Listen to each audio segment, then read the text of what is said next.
Wow. Is it not working? Come on. Oh, there it goes. Okay, excellent. All right, welcome everybody to the Thursday, June 6th meeting of the City Council Business and Community Affairs Committee. Today we have two items on our agenda, the first being a discussion regarding potential changes to the zoning uses allowed as home occupations. I believe that Ms. Hudson has a presentation. I do. I'll go ahead and turn it over for you. Very brief, thank you. So as you stated, we're going to talk about home occupations today.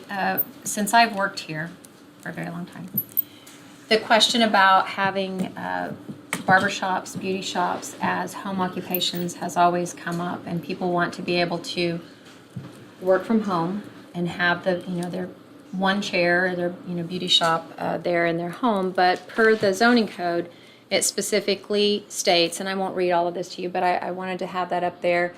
That we still want it to remain the residential character of the neighborhood, and it's secondary to the residential use there. But they have limitations: no sale, no mechanical equipment, and then it goes on to discuss specifically the uses specified below shall not be permitted as home occupations due to, in 1954, when this was written, what they believed would be an increase in traffic for these uses. And so they specifically listed barbershop and beauty shop could not be as a home occupation. So that's why we're here today. Want to discuss what your thoughts are as far as changing that. I will say, you can see the other ones that are on here as far as carpentry work. I don't know if there's anything else, but auto work, vehicles, trailers, so on and so forth. Those do tend to become negative impacts to the neighborhoods, sawing and hammering and stuff like that. And we actually get a lot of calls and complaints about people building cabinets and stuff in their shops in the residential neighborhoods. So I want to be careful and not get too loose on it, but I think if someone has one chair, it might not be a negative impact. Well, and before I call on Councilman McGrann, I think the reason why this is so timely is because we've been talking about this concept of accessory commercial units and how, home beauty salons or barbershops are one form of that, but I think there are a lot of different iterations of what this could be, but with the kind of underlying theme that they're not obtrusive to the neighborhood, they don't create noxious smells, odors, lights, sounds, really kind of fit the definition of this. And so I'm really interested to see where this discussion goes as it relates to further accessory commercial units. So, Councilman Grant. Agreed. One chair shouldn't be a big deal because in theory that's one person working on one client's hair, that's one car in the neighborhood. If they even took a car, maybe they biked or walked because it was so close. Possible. But I am working through code violations right now with people trying to do mechanic work in their front lawn. So untenable and unacceptable. I would say for like music instruction, I could also see that if it was one person in their home teaching piano to one student an hour that comes and goes. I think anything where it's like a one-to-one and it's not disrupting the flow of the neighborhood has potential. But again, all the other things with noise, smell, maybe hazardous chemicals, I'm going to be a hard no on. Councilman Nash. On the one chair, is there any reason why it couldn't be just maybe like two or three? Because I've recently learned, I didn't know before, but I've recently learned that beauty shops with nails and stuff will sometimes have multiple people being seen at sort of the same time. And as the problem with traffic is, we could put a hard limit on, say, number of clients, maybe not just one-to-one, because some beauty salons would have to see maybe two or three clients at the same time, and and that's the only way they can do it to make a sufficient amount of revenue to supplement their income. And I'll probably be corrected on a lot of this, but to some extent, HOAs can regulate the amount of vehicles that can be parked in any one lot at a time. And if we just kind of divert to that, but then there are places that don't have HOAs where maybe we do put a hard limit at the upper, say like, I don't know, 2 or 3 clients at a time, or maybe you got some overlap because it's unavoidable that even if we do set a limit at one client at a time, maybe the next client gets there a few minutes early, then technically they're gonna be in a violation until that first client leaves. So some kind of buffer to at least facilitate that overage. What I think a nice balance might be just limiting it to one technician, whatever the word is, the employee of the space. So if you've got one employee, they can conceivably only handle X amount of clients at one time. And so I think if you limit it to one employee, that might be a nice safeguard to keep it from ballooning up. If you get 4 and 5 employees in there, then you're talking, yeah, really. I definitely see the logic behind what you're saying. I think there's a balance there somewhere. Yeah, I would say this is somebody's home, correct? Correct. So I like the owner occupant only. What you're talking about is a commercial space where these people have to pay a lease or pay off their building. And so they need those extra employees to make that payment. And this would not be the case here. This is allowing a homeowner to, like if you had a home office, be able to write that off and maintain that space. This is not paying for other things. So I do not support extra technicians in a single family home or whatever situation. Because like I'm also wondering, does this work in a duplex? Does this work in a triplex? Or what if you have somebody who is living in an apartment complex? I'm kind of curious. Yeah, and the employees part, yeah, it should, no employees is pretty important, so, cause that's easily going to I could blow limit things out. well, we could just say owner occupant, Or- and then that would limit. I mean, and sometimes if the mom comes in to get the hair color, Yeah. you know, and somebody else is gonna come in and get a trim while she's under the dryer, I mean, that would still allow them to have, The only heartburn I have with owner occupied is that we're basically eliminating the people that are already so well that they can afford a house, whereas this is a great incremental step to getting somebody into potentially a higher economic bracket or, you know, another way to earn additional money. And I don't want to put a condition on it, you have to already own your Renting, you home. can still. That's kind of what I mean. Like- I'd like to open this up to renters as well, and not just say that. Would you well, limit it just to the single-family zone, Sorry. and then you don't have to worry about the apartment issue? Okay, there's that, but I'm just saying, if it homeowner occupied is what's the hang up, then it's like long-term tenant occupied Okay. or some version of that. and Approval Yeah, it's of the just- property owner, maybe even. Yeah, because I guess if you're the landlord, you're gonna want to know what's happening in the Yeah. house. Leaseholder? Yeah. Yeah.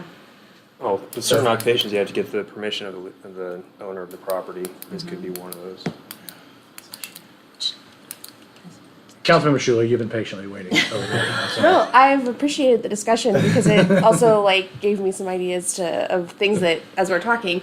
I mean, I guess my first reaction just at like first blush was that this is allowable in so many other cities that like we're pretty behind the curve on this one because I know where I'm originally from that like people did this all the time. Like they would have people come over their house to do hair and all of that kind of stuff. So I think we're getting into some minutia of things that are probably not going to be issues that we're talking through. So I think just about in the discussion around like who can, I appreciate not just limiting it to people that like own a home, but I think there's some language that we could use to say, yeah, and I do think that like the landlord is going to have to approve of those things, but that we're not restricting it from that manner, and HOAs can still restrict however their covenants want to. The other thing that I was going to say, and I know that there was childcare was listed under there as a not allowable use, which is also something that other places allow. And my concern around not continuing, I think there can be restrictions around how many children, all that kind of stuff. But like we have limited options for childcare, and it is really hard to get your children into daycare. I mean, being a pregnant person and trying to think about planning for that, like you've got to get on lists like Before they're born. before you even No, conceive. you're not even wrong about that.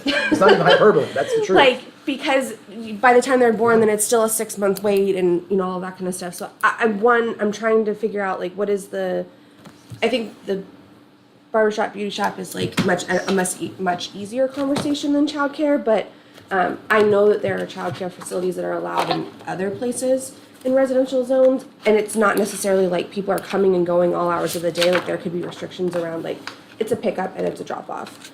I know people get really upset about school pickup and drop off, and but I think this is a little bit different situation, and it could help people that maybe don't have the means to, go to a regular commercial daycare or something like that, or if like, a stay-at-home mom has their own kids and they can pick up some extra income to like have one or two other kids like in their house while they're already there all day.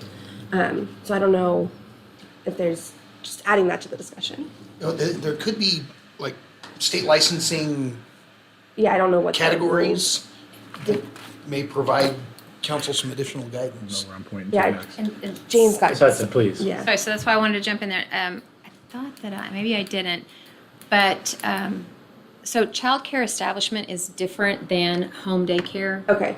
So that's why I wanted to clarify that. So when you do home daycare, you can have the residents, children under 5, and you can have a maximum of 7. Okay. So, and then that is also a tenant, maybe not owner occupied, but it's tenant. And then when you go to childcare centers and establishments, those are larger. They have 12 children. They require a special use. Okay. And then you have childcare centers that are true commercial. Got it. So what I'm there's- talking about is already allowable. Right. Okay. Perfect. That's really. I didn't understand the language saying that like establishment increases the capacity, and that's a little bit different mechanism. Okay. Perfect. Did you have your hand? No, because we figured it out with the Okay. establishment versus home. Councilman Holman. Yeah, I agree with everything here. I think expanding the ways that people can, and so many people are working from home through various different ways now. So, and people, my grandma used to get her hair done at a house in the old original courthouse neighborhood. I can remember it very, very vividly. The garage had a door, and it was definitely turned into like a work, area. So it doesn't seem uncommon. And even the daycares I remember as a kid were all in somebody's house, like in a neighborhood somewhere. So, yeah, I think it's good for the occupant or tenant or leasee or whatever, and limiting it, as far as like. Oh, sorry, let me go back.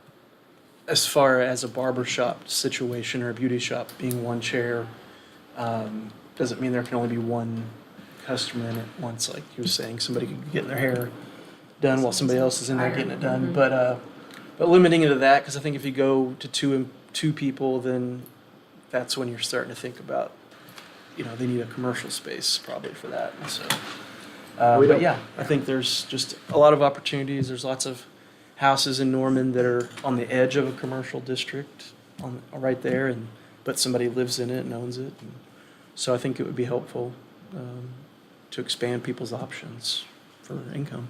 I agree with that.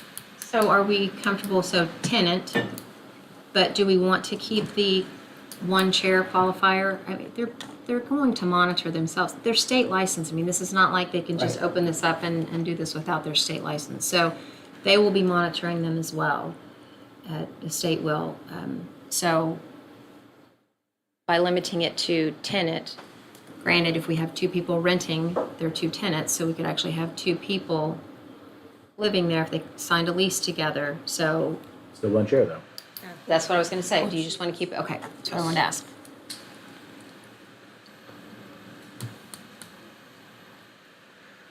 I mean, not to muddy the waters at all, but can you? I understand where Councilmember Nash is coming from. You think about it. You got somebody who just got color.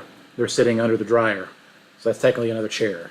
I mean, do we want to say like one primary chair, and then I don't even know how to define this necessarily. An accessory chair, but I just feel like you're getting too far in the weeds at that point. I just want to say no more than 2 clients at one time. That might be the way Just to do set it at that. That might be the way to do it. No more than 2 clients. I just don't want to get in a situation where we're constantly having to police these things and like we're making judgment calls on like, well, yes, technically, but no, technically at the same Right. time. And the neighbor calls in and then we don't know how it Right. happened or anything like that. I think setting sorry. I just wanted to make a suggestion. If the concern is traffic, what if we were to consider limitations based on no more than 2 client vehicles parked at the residence at a time? Yeah. And then we're not getting into the minutia of what The chairs operation. we need Yeah, and how That's many, fair. maybe it'll encourage biking, I no, don't know. that's fair. Yeah. You think about it, you got client overlap, one person coming in, there's 2 cars. Next overlap, there's still just 2 cars. It's one practitioner. Yeah, I think that's probably a great way to approach it. Because I think that was the concern, right? I mean, the whole is mitigating that negative impact on the neighborhood, traffic-wise. If everybody's walking and biking to the facility, I guess. Nobody would it's- ever know. Yeah, so I think that's logical. I'm okay with that.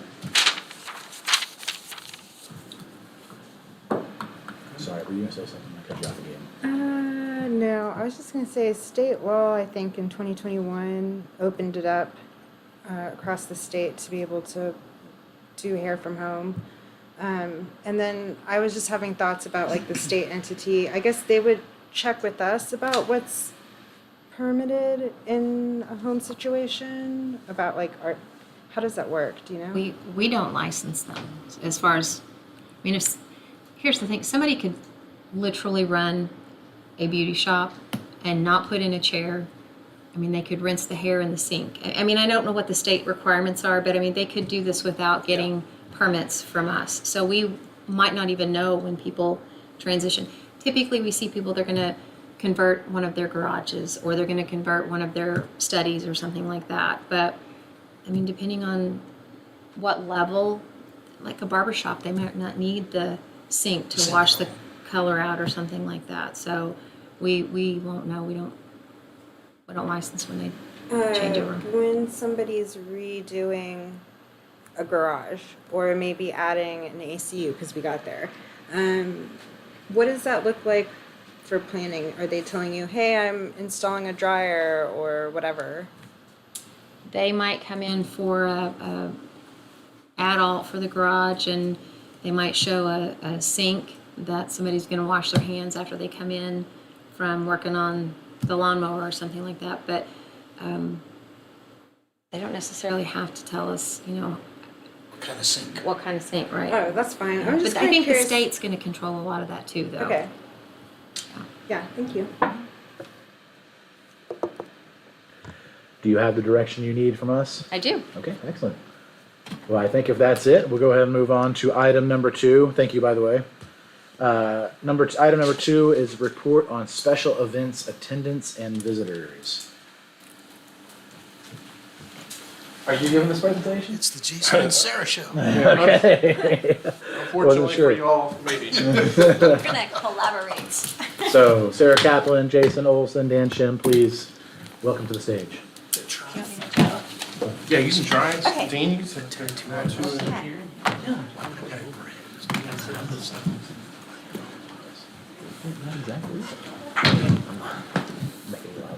We wanted to come to you and start kind of a new monthly tradition at the BACA meetings and kind of go over all of the good things that we have happening in Norman. Everything from special events to attendance that we're having at our new Norman Forward areas. Also even hitting up some of the OU larger events such as football games, basketball games, and things like that. Just kind of give you a general idea of what is happening and what kind of things are attracting people to town, and especially these large investments that the city has made in the Norman Forward programs, what is specifically happening around those parks, those properties that we have going on. And to go a little bit farther into that, we have this really cool software that I think we briefly talked about at a couple of meetings, but it's Placer. And Sarah knows more about it, so everything that I say is probably not true. She'll correct me here in a minute. And that bell indicates that I lied. It's a shock next time. So, this Placer's basically, it works with your cell phone data, and there's a bunch of apps that integrate with Placer, and it basically shows people where they are, where they went before, and where they have gone after, and how much time they're dwelling at certain spots. And this is great for us, and this is great information to start sharing with you, because as we're opening up, or I have opened up the Young Family Athletic Center, I've told you all that how great attendance we've had, but also at the same time, we've and it won't necessarily show up in this data, but earlier when we're showing it up, and it's probably before we had the hotel capacity catching up with our events. It was showing, when we're having a large tournament at YFAC, it was actually people staying at different hotels that were not inside the city. And we thought that was fascinating info. And along with that, it also shows where people were going before and after they were hanging out at the YFAC. So we thought this was fascinating, started talking to Daryl about it, and we think this might be a great way to start integrating this and sharing info with y'all. Before we Jason? get started, I just Oh. want to ask, this is all private data, like nobody's personal information Yeah. is, okay. Yeah, perfect. yeah. So that's Aggregated. yeah. So it's all anonymized, aggregated, extrapolated. So there's no perfect data on events tracking. So it's exciting that we have a tool that can get us some really, really solid estimates. I mean, these kind of things just weren't possible 10 years ago, and as the technology's evolved, it's pretty cool. So yes, I can't track a person. It's all completely anonymized. So as much as I would sometimes maybe like to know. So what's really cool about this? Just is our we kids can look mainly. at, I can do that. So we can look at facilities. I mean, really, this software. I initially was interested in it for retail stuff, specifically kind of tracking foot traffic data, comparing it to our peers, comparing it to where our consumers or where our citizens might be going outside of Norman, so we can look at those kind of things. All of where they're coming from, where they're going, how long they're staying, all of these things. I just literally copied and pasted this from Placer's website just to talk about the volume, and so basically they track various apps on your phone that have location tracking services. So lots of different apps have those built into them, and it then they have kind of like a proprietary algorithm that then extrapolates from that. So it's not 100%, we don't track every single person that's there. It's an algorithm from that. So Sarah, is this the tool where, that you utilize to begin to share with us how many people drove to UNP? And the number that's stuck in my mind is 10 million visits a year. Yep. And from that, 60% are from outside Norman. yeah. And that's the kind of aggregate data you get from a tool like that. So what we're going to do today is just kind of throw at you a snapshot of different areas, regions, facilities, parks, and then our plan is to, over the next few months, kind of develop a little more of a standardized kind of monthly look at some of these things. But we wanted to kind of throw a couple of different things at you to see kind of what you guys felt was the most useful. So I'm going to talk for a few minutes, and then Jason's going to talk more about the sports stuff because I'm not a sports ball person. So, okay, so this is just kind of some fun. This is something I kind of like monitor regularly. This is looking at like downtown and Campus Corner, just to kind of compare the two. So this is this year back to January. It's kind of like a daily, I call it kind of the daily pulse of how many people are visiting those districts. And I kind of, I can go in and draw my own little polygons and look at whatever shape I want.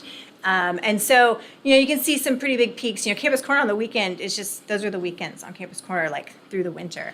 And then that really big, so Campus Corner is the red, and then downtown Norman is the blue.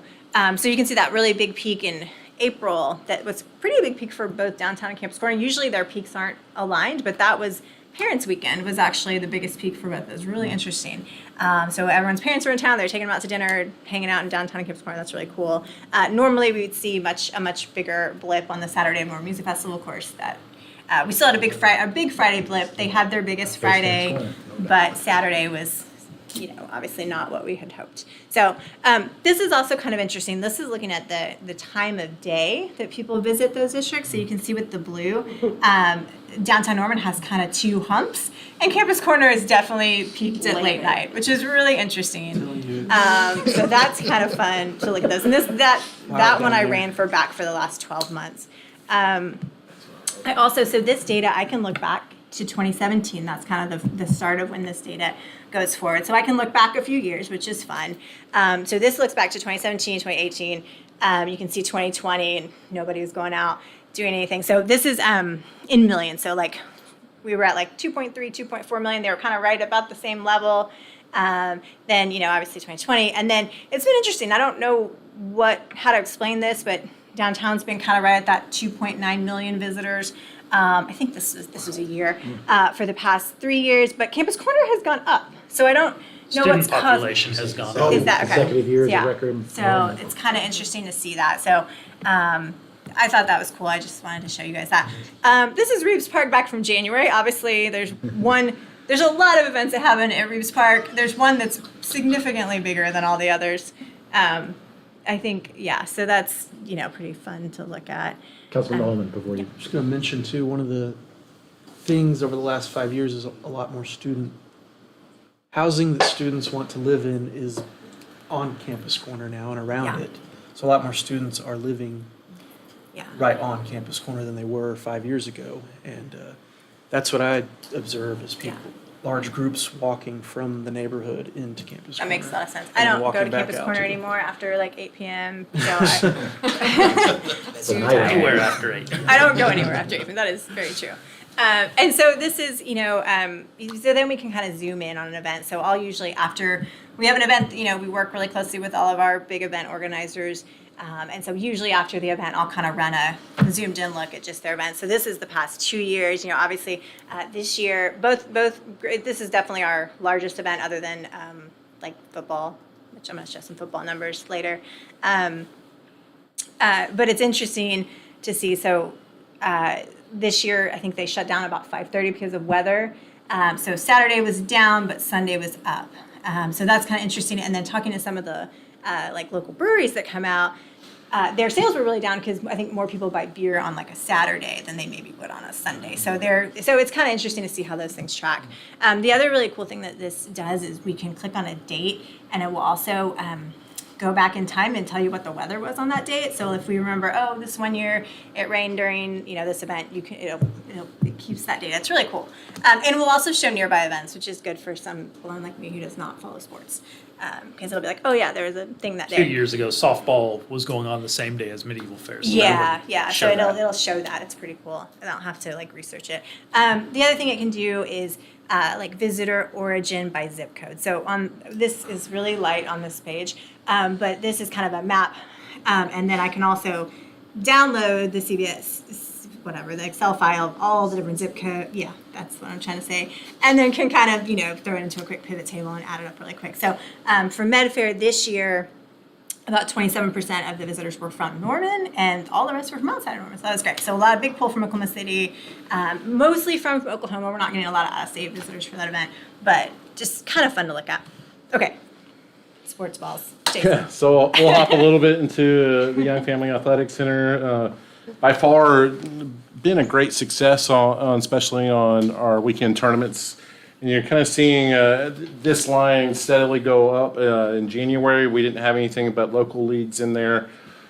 February, we started having a few outside tournaments along with our local leagues. And in March, same thing. We're just kind of sitting there integrating outside tournaments with basketball leagues. In April's when we first fully started up, and then Sarah's kind enough to go back and look at the last month, which was a very busy month for us. And you can see every single weekend we have a lot of activity going on, and those big lines are either a Saturday or Sunday that we have out there.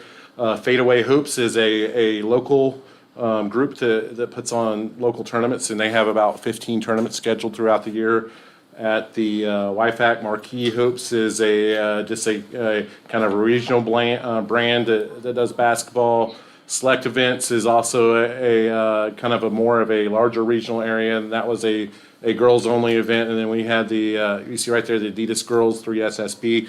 That is what we call a live period event. That's the one where we had everybody around the nation coming. And go back real quick and to come to that tournament. And that Fadeaway Hoops one that we have right there in the middle, which is really tall, it's like I said, it's a local group. But that big bloop right there, that big line, had to do with this internet famous viral basketball team that came into town. And we have a few pictures that goes with that. But basically, if you're in high school, early high school, from what I measure, or middle school, you know who this team is.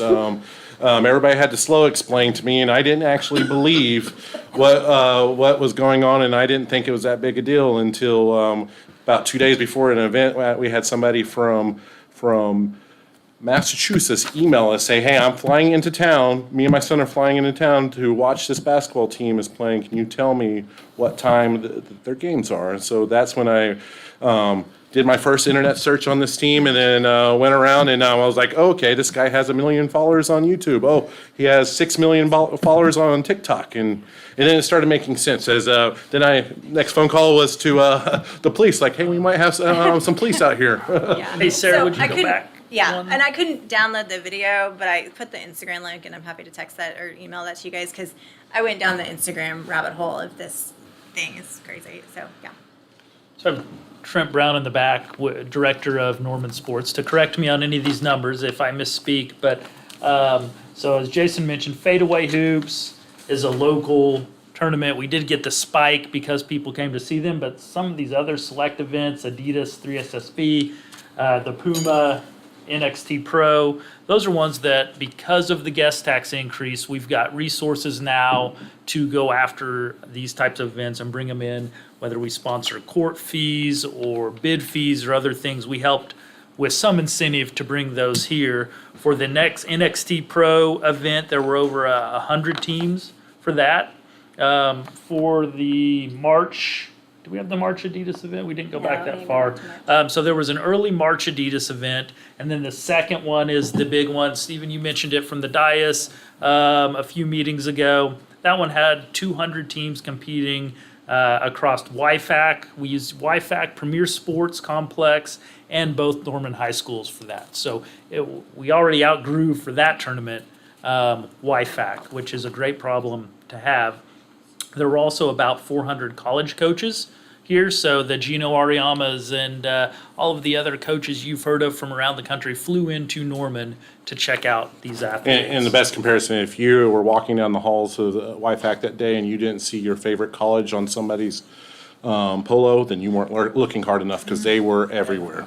And the tallest people in one gathering I have ever seen. There were tall people. The 2025 number one player, girls player in the nation, was also at the YFAC. And then talking to OU, it's not very often the OU Athletics reaches out to the Parks Department. They reached out to have a little conversation and like, hey, we got to do more of these, because the girls that were walking or did unofficial visits to on campus, because of this event being in town, these girls, these high-ranked girls around the nation, the best athletes in the nation, would have never walked around or did a visit to Norman or OU if it wasn't for this event.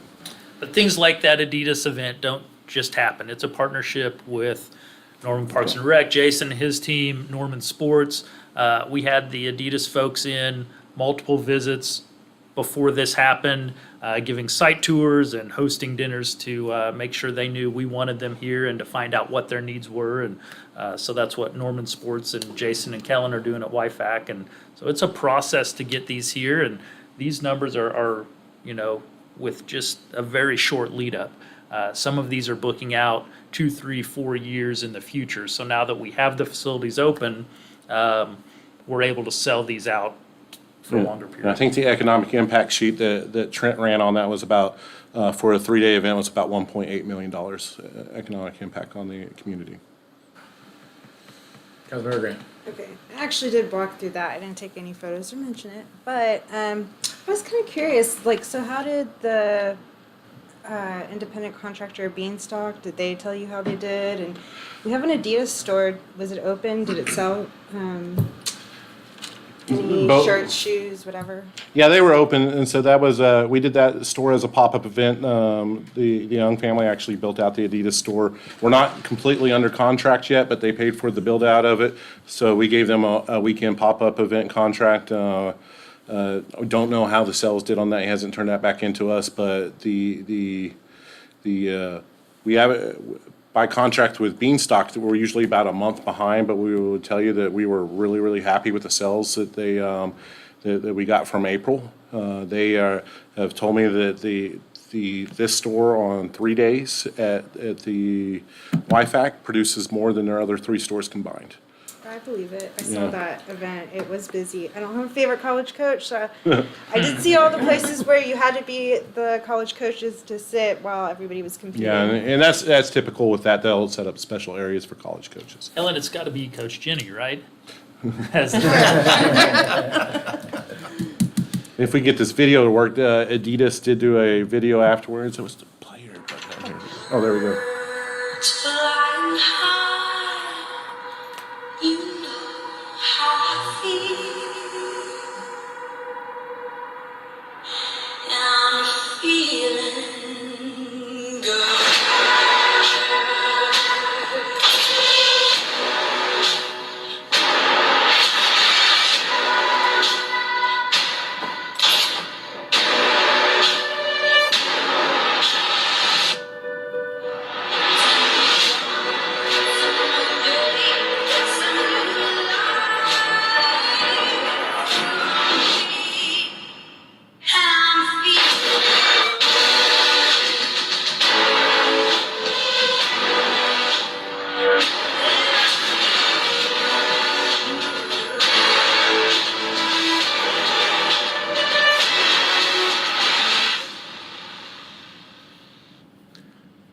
So, great little event. We got a lot of pub for it, and this is one of those things where we've had our first live event. We did well. That was our test, and I think that we're going to get a lot more of these live events, which are where you don't see people just coming from Arkansas and Texas and Kansas.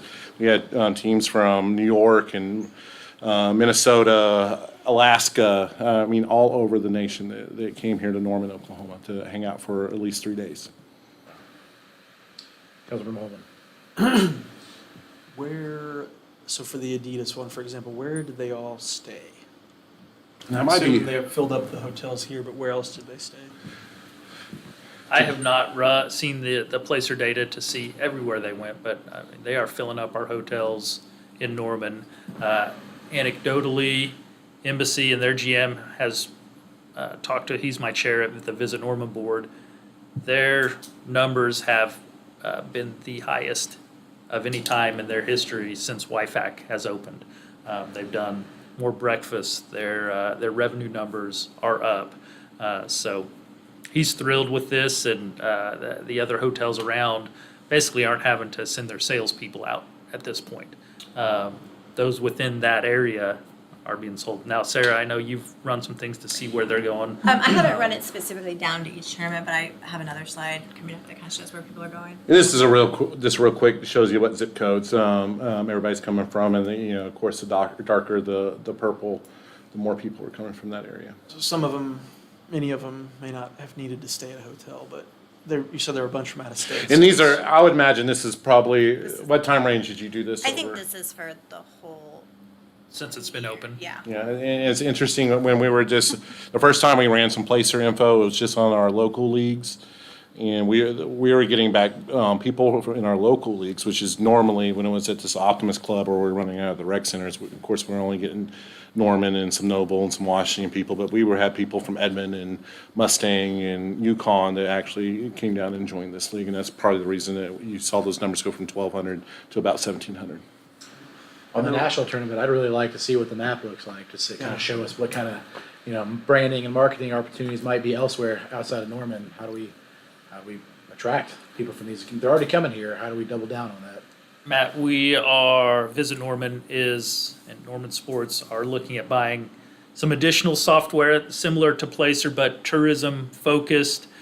July 1 is when as the fiscal year flips over, that we'll have that. And it's going to have credit card data for the 4 major credit card companies.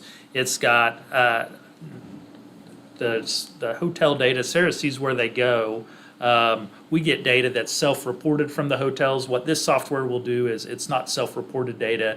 It comes from when you swipe your card and report how many you have in there. So we'll have the lodging data. We'll be able to overlay spending and lodging and everything with these peaks and spikes. We wanted to come talk to you guys beforehand, but we'll tweak it to include all of that, because I agree all of that is really important as we decide where we spend our dollars, because they're not an infinite supply of sponsorship dollars out there. Which ones make the most sense? And the spike for the YouTube famous team that came in, there were a lot of people at WIFAC. I would guess that many of those were locals that came to check the team out, and we didn't see the hotel nights and economic impact that some of the Adidas and Puma tournaments had. So all things we're going to be tracking more going forward. Appreciate that. Thank you. Well, I know we don't have an agreement with Embassy Suites on the parking, but I mean, I've been telling everybody since the start to park in that eastern lot if it's open. So that's kind of always the intent anyway when we. a while back when we started entering into the construction, and that was mentioned, is like we wanted a parking agreement. And as we got closer and closer, when we were talking to Scott, the GM out there, he said, let's just see how this first year goes. And I will tell you, the first weekend, he was a little worried because he found me, walked over, or saw I was driving by and parked, and goes, hey, Jason, yesterday or this weekend, I sold or gave away more free breakfasts than I have had ever in the history of this. And then I was a little worried. I was like, oh dang, everybody, the news is out about Embassy Suites free breakfast. And then it came to him a couple weeks later. He goes, okay, we're good. I think we're happy because now I'm starting to see people stay there. Interesting. Yeah. Well, it'd be interesting to know if we don't have enough hotel rooms to meet the demand, how many is that? Like, if people are needing to stay in a hotel and they're not staying in Norman because they can't find a space for one of these events, kind of what those numbers look like would be helpful, I think. And we know the city of Moore is thrilled. I'm sure theirs are, full up, they've the overflow. Dan knows how many hotel rooms they have in Moore. 400-ish. Yeah, and that's just the next And logical. we have 600 at around WIFAC. We will have 600 when residents in. They got their opens. temporary certificate of occupancy, June 19th, should be open for business. Yes. So great news for us. In those conversations as it relates to parking, as staff begins to strategize on what Norman Forward 2 may look like, we've talked about additional court capacity at WIFAC and additional pool capacity, et cetera. But in maybe a vision of how to get the courts you need, because what we're talking about is, for most events, we're good. 4 or 5 events a year, we could really use a lot more courts. Do we build more courts for the 4 or 5 weekends a year that really require Easter that kind Sunday of volume? type thing. It's church and Easter Sunday. Yeah. Or potentially in that space from the south side of WIFAC into the big giant parking lot east of Embassy Suites, the thought of conference center space, a big giant open room, maybe a lot of glass, maybe not much glass at all, high enough ceilings. What we understand is those big giant tournaments, those big Easter Sunday events, they have floor. And if you've got concrete, they'll put the wood floor in and the backstops up and they go. The rest of the year, that space could be available in partnership with Embassy Suites for additional conference space. When we were hearing from even our Corn Ferry Tour golf organizers, there is not a hotel room in Norman, Oklahoma this week in June. Well, we go to the basketball schedule and say, it ain't us.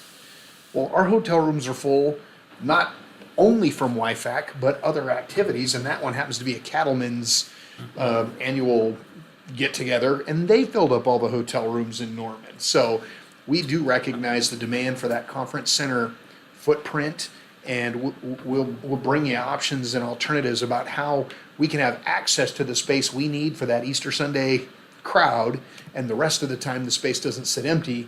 It sits managed and occupied maybe through Embassy Suites, maybe even connected with a parking structure out there in that space. And at least the real estate exists. So we got a blank canvas, and I think now we understand that the folks at Embassy Suites see the value in what we're doing.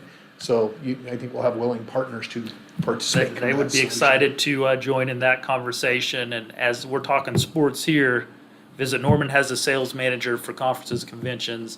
They have a bunch of salespeople that are out selling for cattlemen's and farmers and ranchers and the quilters. So it's not just sports that they're looking at, and they're 80+% occupied with a lot of that stuff with their meeting space. So And are people, because it's such an anomaly, are people staying at NCED?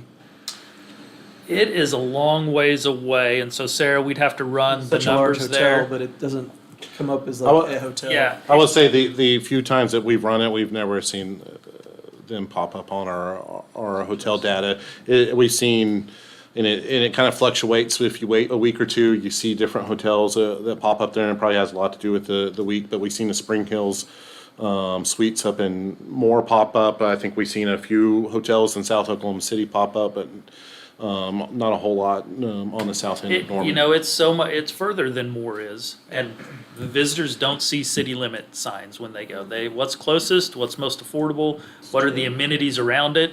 And although I live a mile from there and utilize the pool and the gym all the time, there are no restaurants there. It takes them a lot of time. So they don't see it, and they don't really sell it either. They don't have doubles.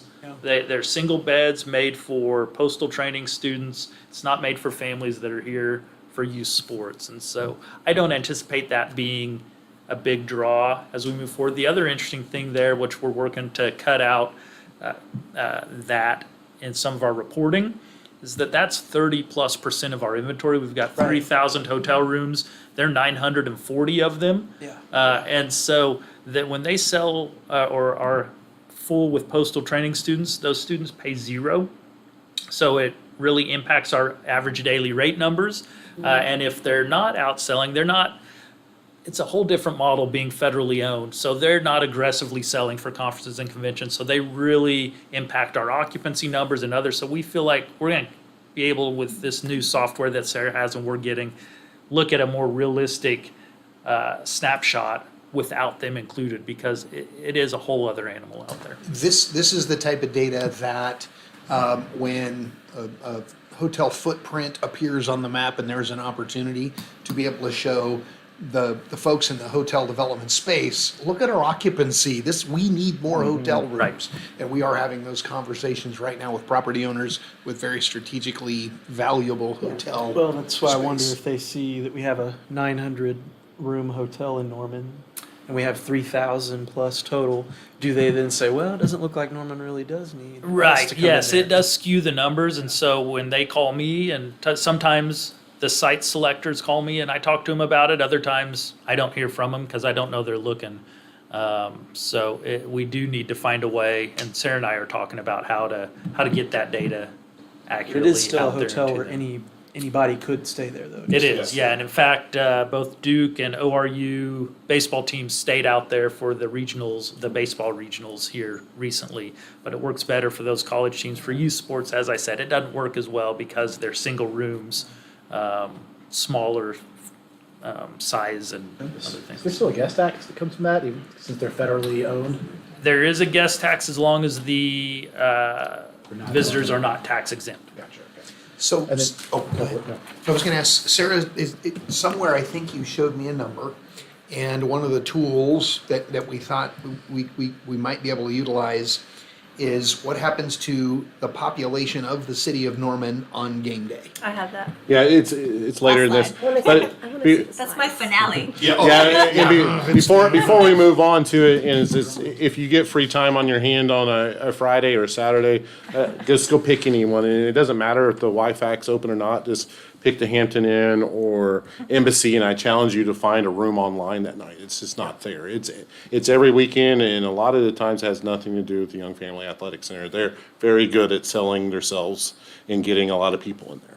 Do we know if Airbnb occupancy matches up with that? Are we saturated in that market at the same time where, Working on that. sorry, Yeah. Nope, that questions have to be asked so we can hunt down the answer. appreciate that. The city does have software that tracks all of that, Yep. so we can. Yeah, that was mine, because I was kind of curious. What I heard when we had the ADU meeting where people were interested in them, but neighborhoods were concerned that then it would be Airbnbs and not neighborhoods.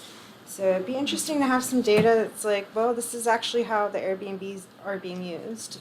Beth probably feels fortunate that's not on her desk, that's on Jeannie's desk. We'll start grabbing that data. We can include that when we provide hotel data in what will become your monthly dashboard of all the Thank you. fun and excitement. Appreciate that. I think this next slide is just basically showing how far people are driving typically from to the WIFAC, and you can see that it's anywhere from 0 miles and even down at the end you got 250 miles plus, and that's where we're getting those doing a good job of bringing tournaments in on a few weekends. Was that percent of visits? I can't really see over here. Yeah, that's percent. So you're saying Yep. that what, 15% of our visitors come from 250 miles away? That's insane. Yeah. You know they're buying gas before they head home. Wow, no kidding. And we talked about this a few times about where people were going before, where people are going after. Right here, this first list is where people were going before. 10% of those are coming from the Embassy Suites. 5% somewhere inside the University Town Center. That Stonehill, Holiday Inn Express. Those are all pretty close located hotels and so on and so on. I think you see Academy 1% that's going to and from Academy. That means somebody forgot some socks or something. Same thing where they're going post. A lot of them, about 12% are hanging out in the UMP afterwards, and then you see your hotels after there, and you're even seeing some of these restaurants. So as we're even working on sponsorships or even just internally or looking for simple partnerships, this is great info to have. And I think even for as we're trying to attract more restaurants and more businesses around here, I think this is great info to have. And two, I want you to notice too, not every single one of these are necessarily in the UMP. There are people traveling outside of that to go afterwards to eat. It's interesting that the Chick-fil-A on Main Street is still popping up because it's been under construction for several months weeks now. Yeah. So Yeah, you know. and so this is kind of that bulk time. So as we delve into these deeper, we'll kind of run That these could for be each bigger. tournament. Oh, Yes, That's what I'm So- saying. Yeah, like, yeah. And two, I want to point out that this is from January 1st all the way through January 31st. So we're talking about hundreds of thousands of visits so far. So when you're looking at a 0.7%, that's still a lot of dang people well, I'm just going saying, and somewhere. they've been closed for 2 months. So can you imagine Yeah. what it would be if they hadn't? Exactly. Councilman Holm. There's also only really one gas station, convenience store, and that's that On Q at Tecumseh and Flood. And you could go further west, all the way past the hospital, but You got Homeland too. Homeland, yeah. I see people leaving the UMP and going north for some reason, and maybe they go to that On Q or they just get right on the highway and leave. But yeah, I think if they're going south, they are probably stopping at that Homeland more likely. And my grandparents would be proud that Brahms is number 3 Yeah. on that list. It's like the after team night of the sports. You go there after. the game. Still getting ice cream afterwards, right? Yeah. Gotta get the ice cream. Do you want me to talk about this one? Yeah, you go Okay. ahead. You, So this is something, I have this graph for like the past couple of years, just showing, so this is September 1st through December of last year, with the pretty obvious days that are game days on there. I went ahead and labeled them just in case you couldn't tell. But the blue is the whole city limits of Norman. This doesn't include our residents that are already here in Norman. This is people coming from outside. And so this, by default, the system, and I can change this, but by default, it's anyone who comes into our city limits for 10 minutes. So this could include a quick in and out gas stop. But if you look at that number, it's like over 200,000 people.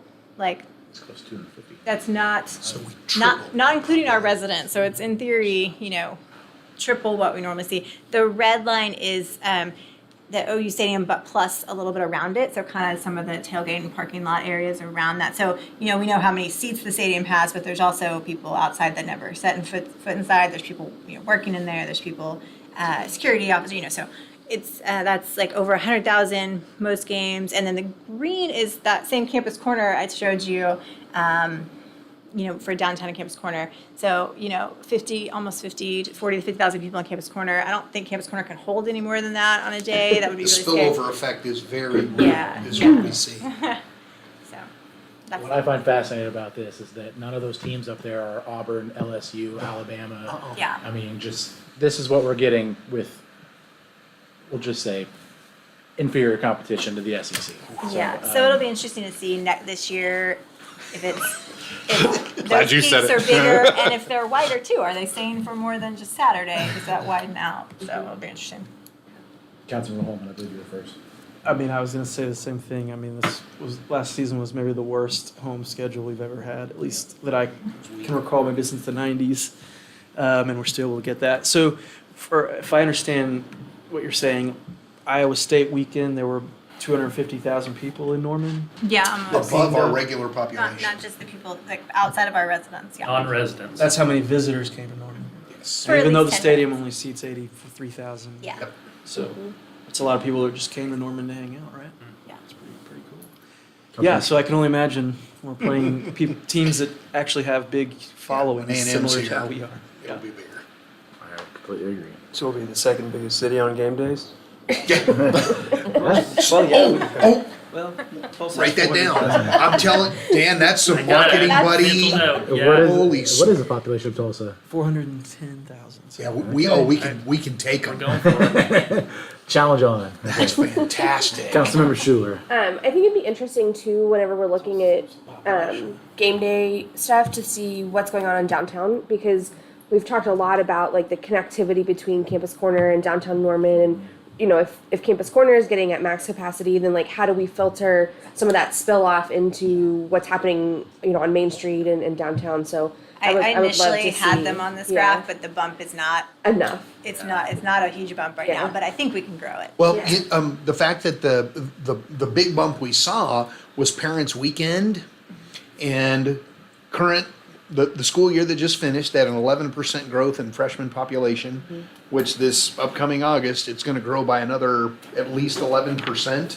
And we think about those impacts, the freshman years when all the moms and dads are gonna come and visit and check out how dirty the kids' dorm room is and all that kind of stuff, and see where the kids go and hang out. So I think that's the opportunity to really build on that, is to be able to market during that Parents' Weekend and help spread the word and really play up the downtown opportunity. Yeah, because I'm just thinking like even just going to downtown, like it's a little, if you want a like chiller vibe on game day, like that could be the place where like you're going to eat and kind of getting prepared to, you know, either like drive to park at Lord Noble or do whatever, instead of, you know, like, oh, I have to be on Campus Corner in the heat of the action, because Yeah. I know I'm like this, I'm like, oh, that's a big crowd, and I need maybe a little bit of distance from that, and so like being able to market some of that for our downtown businesses Especially would during LSU weekend. be really awesome. You know what we think will happen, we'll see, but our visiting fans, and I know I'm like this when I travel to,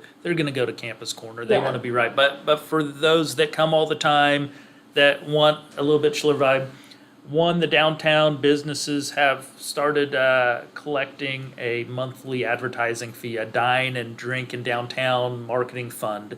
So we're talking with them about how best to utilize that.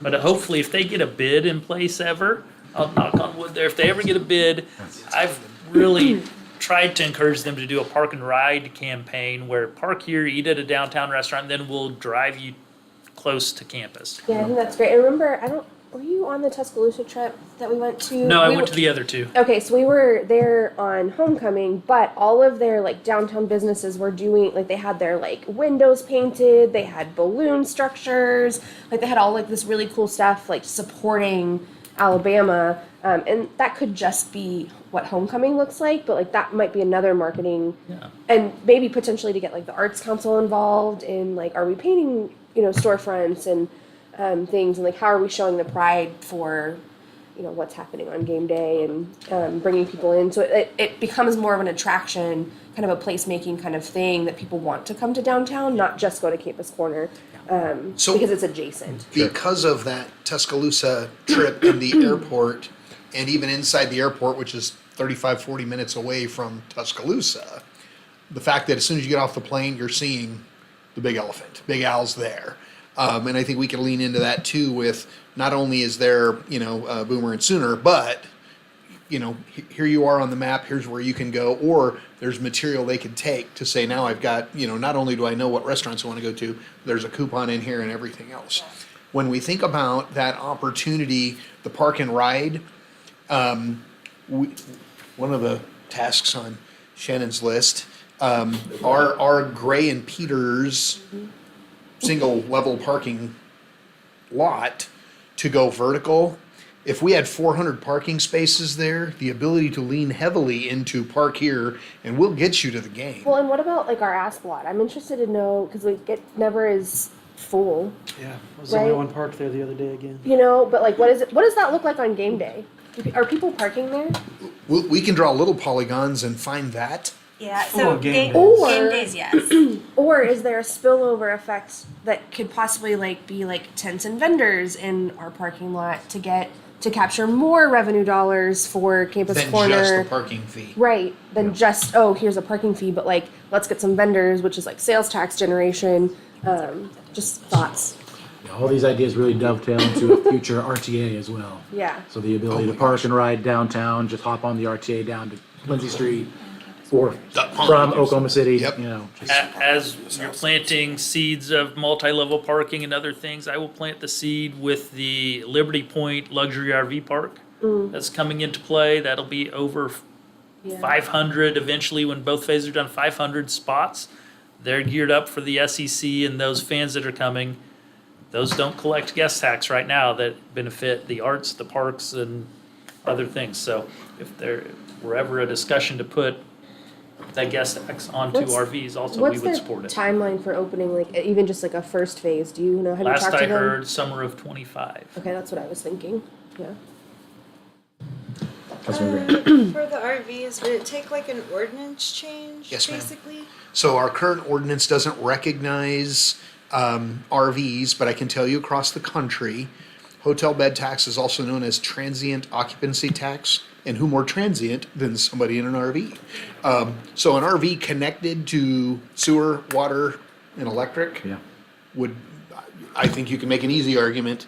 And we know when we travel, we look at the hotel rate, the room rate. I have yet to meet a person who says, well, I asked what the room rate was and then asked what the hotel bed tax rate was. Sure. It doesn't happen. And it wouldn't happen at the RV park either if it were applicable No, to those. We have not, our Embassy Suites has not had one question about the guest tax increase since it went up. And And RVs are, guess I'm sorry, go for it. this question would be for Beth. What does that process look like if you were to make an ordinance change like that? To add RVs to the hotel bed tax ordinance. Well, I have to look into, it's controlled first by Oklahoma statute, and that's sort of trying to locate our ability to tie my those research. into. So it actually could be a more involved process. I Okay. can look into that and get back to you with information on it. Once again, an opportunity for Norman to lead. Where else would this conversation be applicable? Stillwater, maybe, but I mean, honest to goodness, it is mostly applicable in Norman, Oklahoma. Oklahoma City with the fairgrounds and their equestrian. Well, and I think they built a facility out by the Softball Hall of Fame as well, out by the zoo, that I think has been pretty popular, so I'd really like to know what they do. They should support the They effort. should, They absolutely. will probably follow our lead like they did with the guest tax. Let us do all the heavy Yeah. lifting. Yes. And the Copy the ordinance. ADUs, and, Yep. yep. We like being first around here. I like being first. I think, just upcoming events. What else do we have, Sarah? That's it. Yeah, that's it. That's my last slide. Okay, so because we are a little bit behind in the data, and I don't believe this committee meets in July, correct? No. So upcoming, just to put on your radars, of course, the Corn Ferry Tour is coming up. We expect much larger crowds this year, especially Saturday, since Jack Nicklaus is gonna be there doing a putting challenge, so that'll be fun. But in June, we have primetime sports coming at YFAC. The Mid-America Youth Basketball tournaments are coming, and they utilize Edmond, Oklahoma City, and Norman for all of their courts. We've got softball coming at Reeves, more primetime sports at YFAC, and then out at Griffin will be a big flag football tournament in August. So we're looking for the downtime. Students aren't here. What can we fill up? And as we have more ramp up time and time for Trent to go sell, we'll have even more next summer. So. And I guess my final question for y'all is like, what would you, as we continue this, what would you like to see more of or us geared to, or were you happy with what we kind of presented? Because this is a new thing. This is our first time sticking our toes in the water. And we plan on doing this every time we have a BACA meeting. We'd make them shorter. Yeah. Yeah. I think, I mean, it was really comprehensive. I'd like to see the big map, like I said, maybe some more granular level stuff as well. So just more on the extremes. And we can change it, every month until we get it dialed in just the way you like it. Yeah. Councilman Holman. Do you know has OU's indicated what their plans are for Marita Hines Field? If they're going to keep it or not? I have not heard.